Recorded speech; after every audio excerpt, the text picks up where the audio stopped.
Welcome to Bakes and Blenders. I'm Colleen.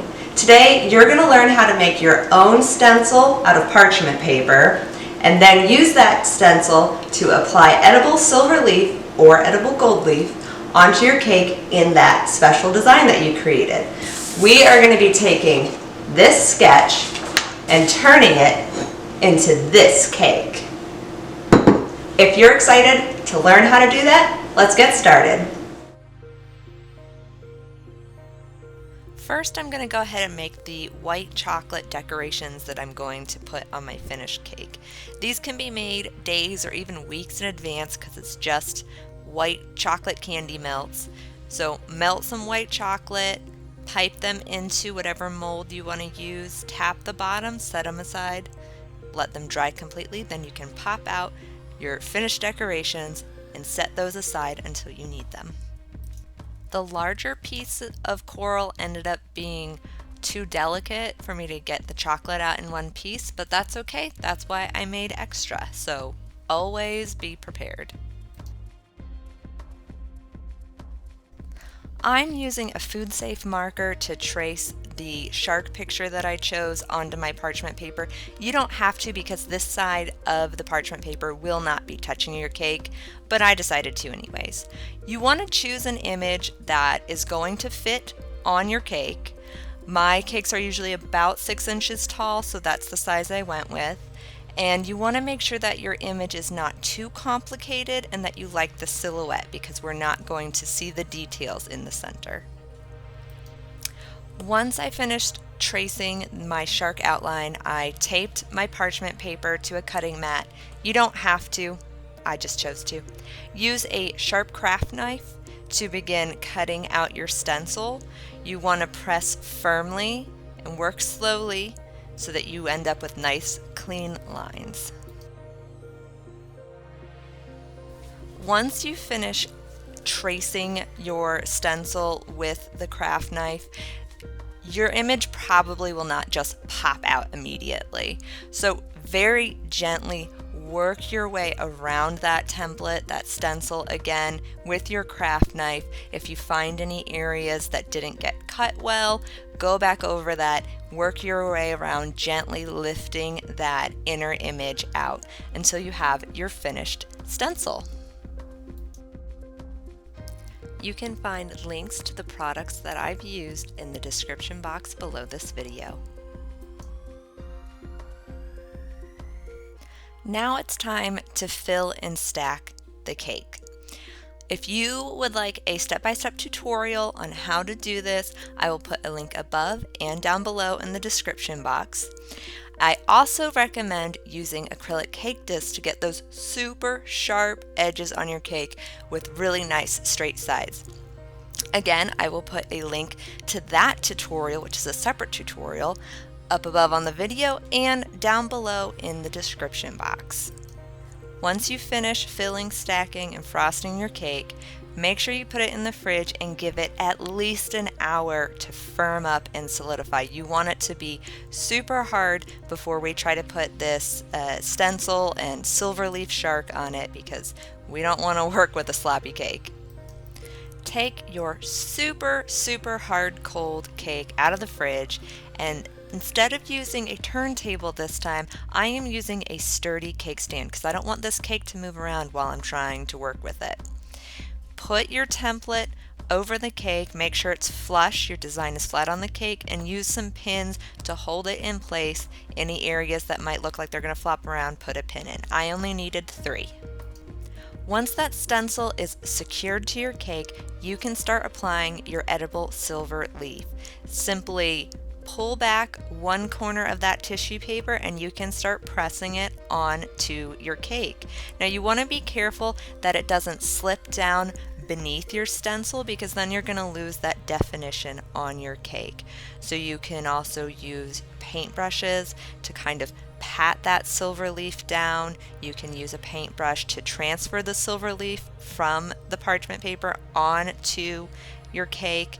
Figure out what works best for you. I like to have a variety of tools. I also have some bamboo tweezers that came with the edible gold flakes that I got from Barnabas Gold, so that's another great tool. You just keep working and filling in all that empty space that your stencil's showing you. It is super important to remember that when you are working with edible silver leaf, it is super delicate. You don't want to breathe too hard. You don't want fans blowing on your cake when you're trying to work.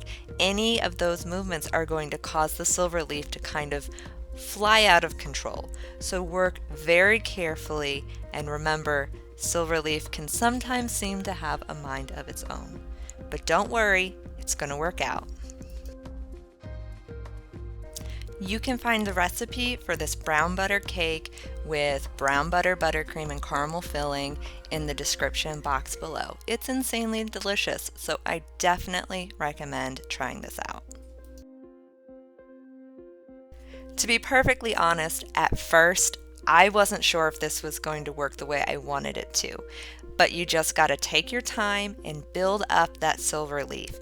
I ended up using about 1 3/4 sheets of the edible silver leaf. I could have used 2 full sheets for an even more filled in, defined shape, but I was really happy with how mine looked like this. If you're enjoying this video, go ahead and give it a thumbs up, and don't forget to subscribe so you can see more of my videos. All in all, it took me about 30 minutes, maybe a little more, to apply all of the silver leaf to my shark. So not too long, and it's not too terrible, to be honest, just a tiny bit stressful because silver leaf can be tricky to work with. But the nice thing is it doesn't really stick to the parchment paper, so whenever you put the silver leaf onto your cake, you can just kind of push it off of the parchment and onto your cake to get that nice sharp definition on your shape.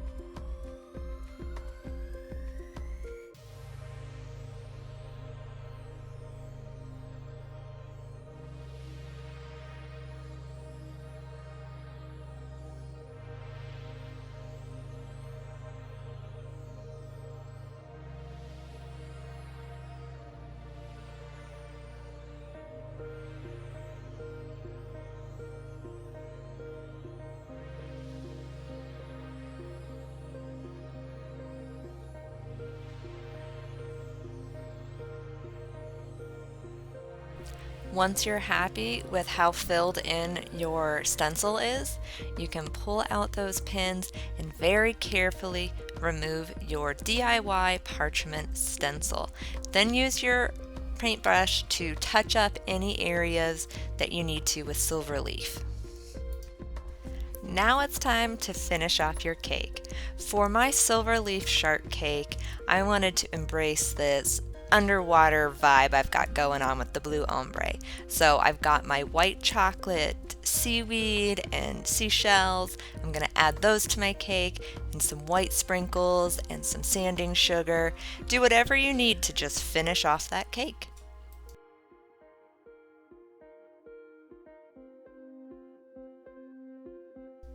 And look at that. Our cake went from this sketch to this beautiful finished product. Look at that fantastic cake. It's really exciting to create your own stencil and use edible silver or gold leaf to add a fun design to your cake. It adds a great texture and a unique pattern that you can really only get with using an edible silver or gold leaf. I use Barnabas, almost fell over. I use Barnabas Gold products because I'm a big fan. They're high quality, and if you're putting an edible metal onto your cake, you want to make sure it is pure and high quality, so use a brand that you trust. Thank you so much for watching. I hope you liked this video. If you did, give it a like, maybe subscribe if you'd like to see more. I'll see you in the next one. Bye! Oh, hey, I was just checking out this. Did you see me in the video? By the way, if you didn't know, I have my own channel. So if you want to see my videos, go to my channel. Yeah, you can even subscribe. It's really cool. I am also not in just one channel, but two. Mine and Space and Bundles. I mean, come on. You've seen it before. So it's really cool how I'm in two channels. So that's it for now. Bye.